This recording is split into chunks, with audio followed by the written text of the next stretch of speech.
අයිබෝවන් ඔයගොල්ලෝ අදත් මේ එකතු වෙලා ඉන්නේ SL Sikiba YouTube channel එකෙන් ගේන තවත් අලුත්ම වීඩියෝ එකකට thumbnail එකේ දැක්කා වගේම අද අපේ වීඩියෝ එක වෙන්නේ i5 4th gen gaming PC build එකක්. ඒ කියන්නේ මේකේ game ගහන්න පුළුවන් ඒ වගේම වීඩියෝ edit කරන්න පුළුවන්. ඒ දෙක තමයි. ඒ කියන්නේ අනිත් ඕනකට සාමාන්‍යයෙන් කරන්න පුළුවන්. ඊට පස්සේ මම වීඩියෝ එක ගැන ඇතුළත කතා කරමු. ඊට පස්සේ තව දෙයක් කියන්න ඕනේ unboxing වීඩියෝ, ඊට පස්සේ YouTube වීඩියෝ, ඊට පස්සේ තව කියන්න ඕනේ වීඩියෝ software game මේ හැම වීඩියෝ එකක්ම ඔය කට්ටිය මේ PC build ඊට පස්සේ විශේෂයෙන්ම මේ වගේ හැම වීඩියෝ එකක්ම ඔය කට්ටිය එකම තැනකින් ගන්න ඕන නම් SL Sikiba YouTube channel subscribe කරලා තියන්න. මේක තමයි ඔක්කොම එකට වෙන්න එකම channel එක. එහෙනම් යාළුවනේ රතු පාට subscribe button එක යට තියෙනවා. ඒක click කරලා ඊට එහා පැත්තෙන් තියෙන පුංචි bell icon එක දාලා තියාගන්න. description එකේ මම දාලා තියෙනවා මගේ WhatsApp group link එක, ඊට පස්සේ Facebook එකේ group link එක, ඊට පස්සේ ඒ වගේ තමයි මම අද දාලා තියෙන description එකේ මේ PC build එක කරන shop එකේ එයාලගේ කඩේ ඒ කියන්නේ එයාලගේ address එක, ඊට පස්සේ එයාලගේ contact number මේ ඔක්කොම description එකේ දාලා තියන්නම්. එහෙනම් යාළුවනේ හැමදාම එකම තැනින් තියෙන SL Sikiba YouTube channel එක තාම subscribe කරලා නැත්නම් subscribe කරන එක like තිල්ලනවා. එහෙනම් යාළුවනේ අපි දැන් වීඩියෝ එකට යමු.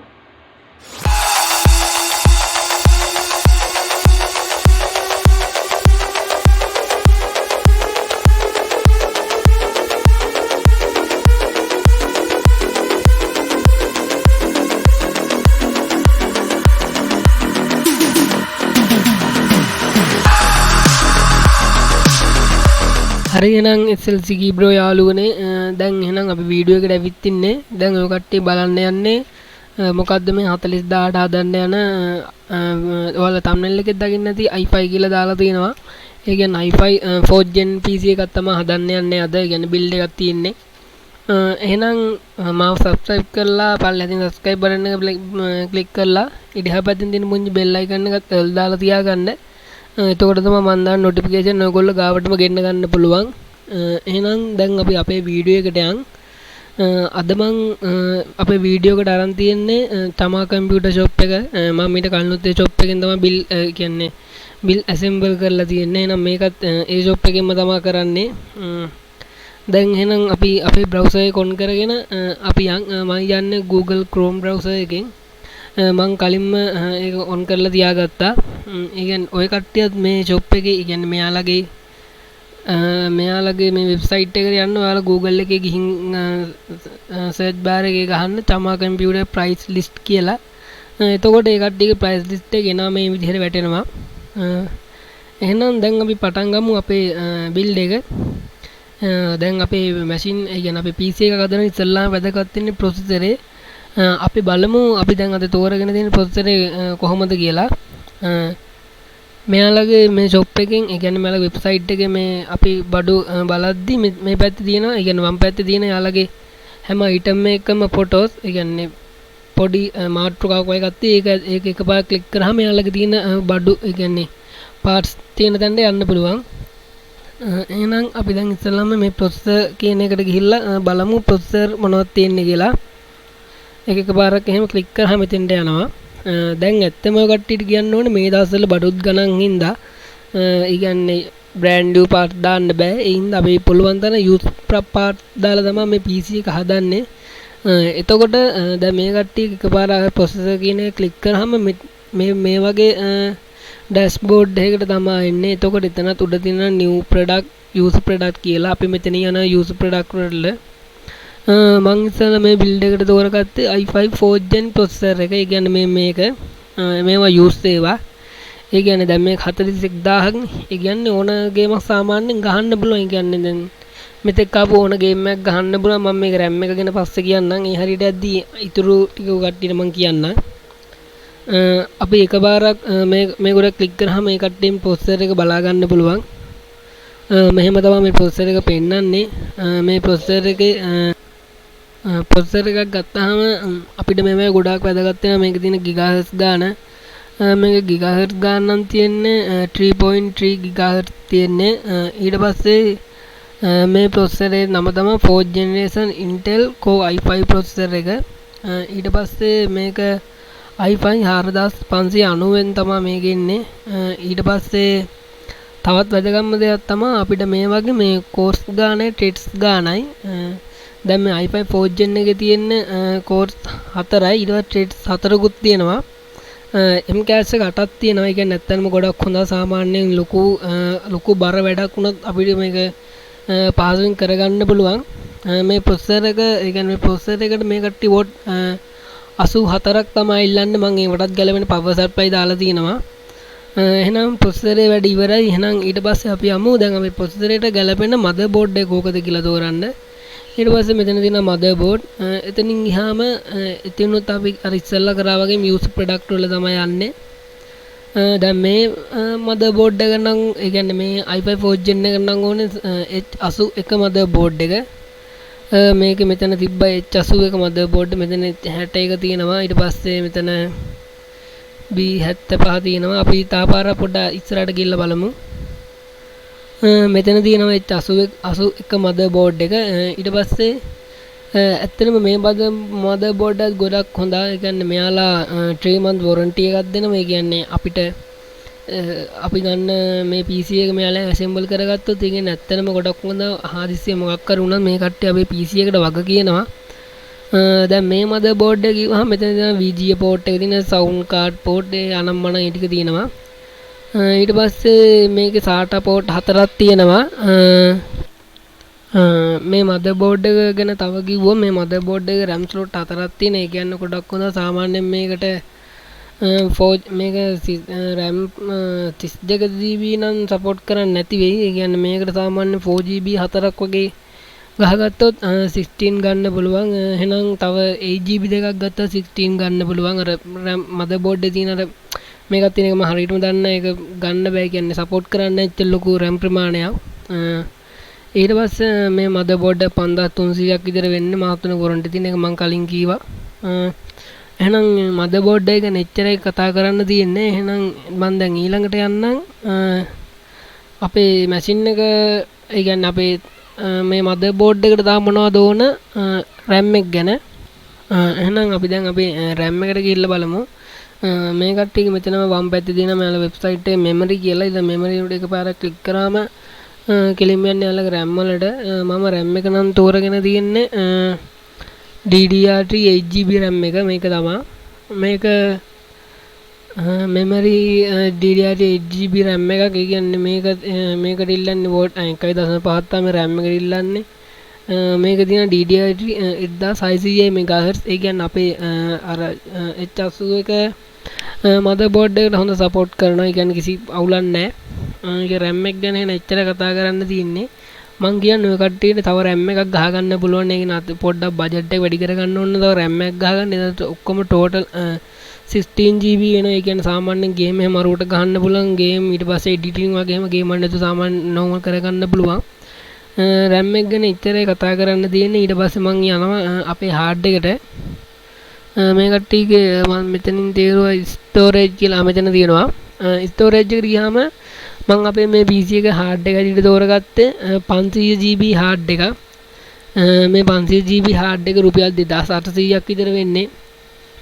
ඒ කියන්නේ අපි සාමාන්‍ය ගේම් එහෙම දානවා නම් ලොකු ගේම් දානවා අපේ ගේම් මේකේ හොඳ තියාගන්න පුළුවන්. ඒ කියන්නේ ඉඩ තියෙන හින්දා දැන් මේ හાર્ඩ් එක ගැන එච්චර කතා කරන්න දෙයක් නැහැ. මේක 3 month warranty එකක් හම්බ වෙනවා එච්චරයි.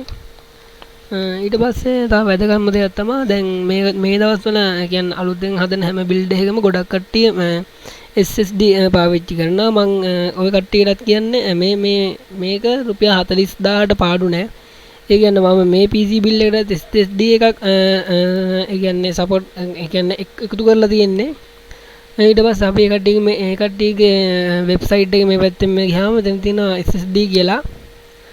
SSD එකට ගියාම මම SSD එක ඇඩියට තෝරගත්තේ SanDisk SSD එකක්. ඒ කියන්නේ මේක රුපියල්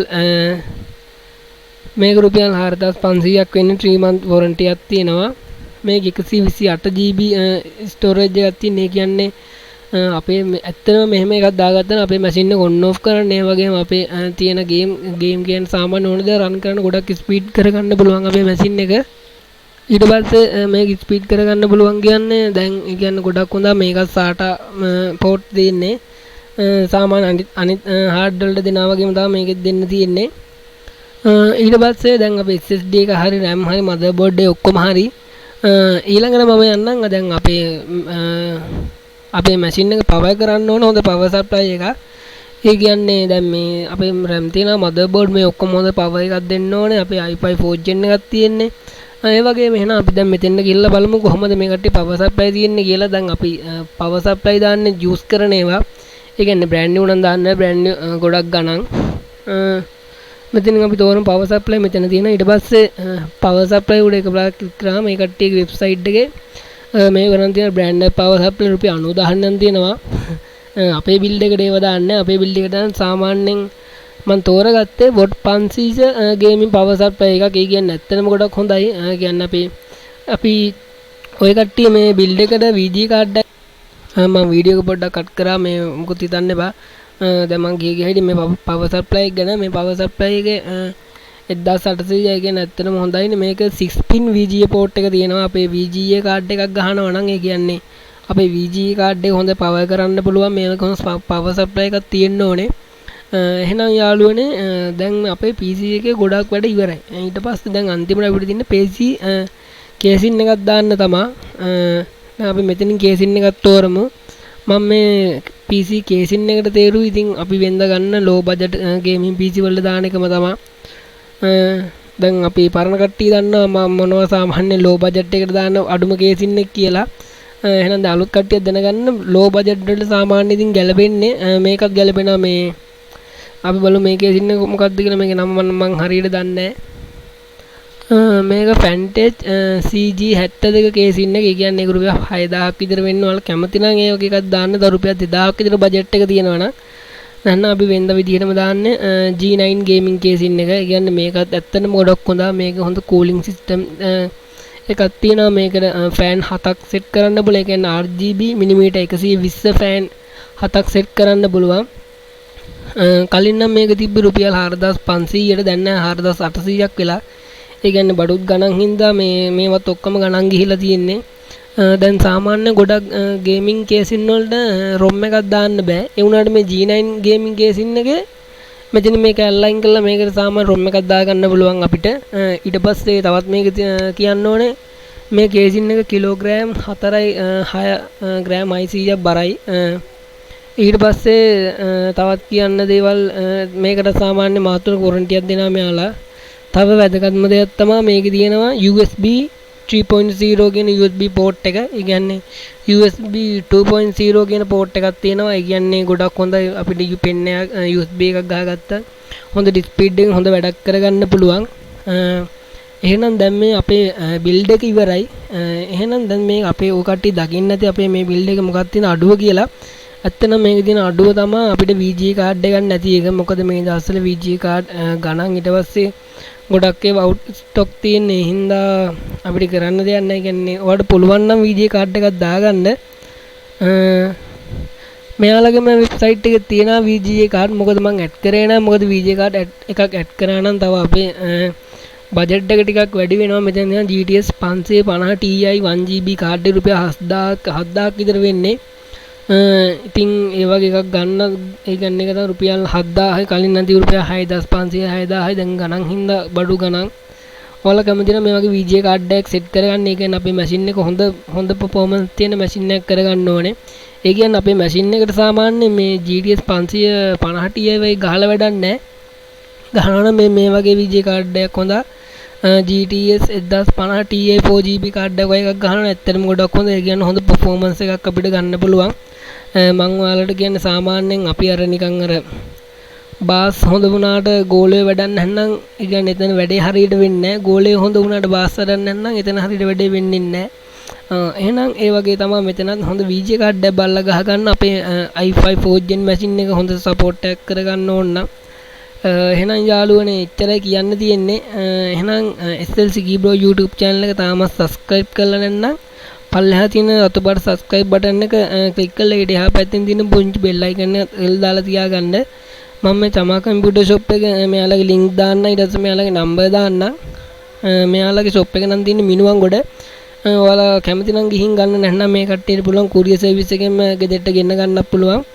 ඔය කට්ටිය එහෙනම් හැමදාම මේ වගේ PC build unboxing වෙන software video editing වගේ අලුතෙන් එන tech news ඕන දෙයක් දැනගන්න STC Bro YouTube channel එක subscribe කරලා තියාගන්න. තාමත් subscribe කරලා නැත්නම් මගේ පල්ලෙහා තියෙනවා WhatsApp group එක තියෙන එනද Facebook group එක තියෙනවා.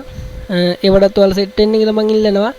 එහෙනම් යාළුවනේ STC Bro අදට යනවා කට්ටියට ගොඩක් ස්තුතියි.